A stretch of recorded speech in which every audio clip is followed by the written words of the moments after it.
നമ്മുടെ ഏരിയയിൽ ഇന്ന് സർവീസിന് എത്തിക്കുന്നത് ചൈനീസ് ബ്രാൻഡിന്റെ 4x4 ഒരു മോൺസ്റ്റർ ട്രക്ക് ആണ്. ടോയ് ഗ്രേഡിലെ ഇത്തിരി വലിപ്പമുള്ള RC കാർ എന്ന് തന്നെ പറയാം. ഈ ഒരു RCയുടെ കംപ്ലൈന്റ് എന്ന് പറയുന്നത് കസ്റ്റമർ ഒന്ന് വാട്ടർ സർവീസ് ചെയ്ത ഒരു RC കാറാണ്. കസ്റ്റമർ പറഞ്ഞത് ഞാൻ ടയർ മാത്രമേ കഴുകിയുള്ളൂ എന്നാണ് പറഞ്ഞത്. ടയർ മാത്രം കഴുകി കഴിഞ്ഞാൽ വണ്ടി ഓടാണ്ടിരിക്കേണ്ട ആവശ്യമില്ലല്ലോ. അപ്പൊ നമുക്ക് ഈ വണ്ടി ഒന്ന് അഴിച്ചു നോക്കാം, ഉള്ളിൽ വെള്ളം കയറിയിട്ടുണ്ടോ ഇല്ലയെന്ന്.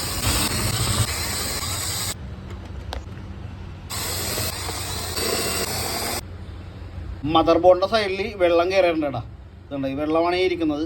അപ്പോൾ നമുക്കിതൊന്ന് ഹീറ്റ് ചെയ്തൊന്ന് വെള്ളമൊന്ന് ഉണക്കിയെടുക്കണം. ഈ ഒരു ബോർഡിലെ വെള്ളമൊക്കെ നമ്മൾ ഉണക്കിയെടുത്തിട്ടുണ്ട് കേട്ടോ. വെള്ളം ഒഴിച്ച് കഴുകിയതിന് ശേഷം ബാറ്ററി ഇട്ട് വണ്ടി ഓൺ ചെയ്തപ്പോൾ ഇതിന്റെ സ്വിച്ചും ഡാമേജ് ആയി പോയിട്ടുണ്ടാവും. ഇതിന് നമുക്കൊരു പുതിയ സ്വിച്ച് സെറ്റാക്കി എടുക്കണം. നമ്മൾ ഈ ഒരു RCക്ക് പുതിയ സ്വിച്ചൊക്കെ സെറ്റ് ചെയ്ത് വണ്ടിയെ ഓണാക്കി എടുത്തിട്ടുണ്ട് കേട്ടോ. അപ്പോൾ നമുക്കിതിന്റെ കവറൊക്കെ ഒന്ന് സെറ്റ് ചെയ്തിട്ട് ടെസ്റ്റ് ഡ്രൈവ് ചെയ്ത് നോക്കാം.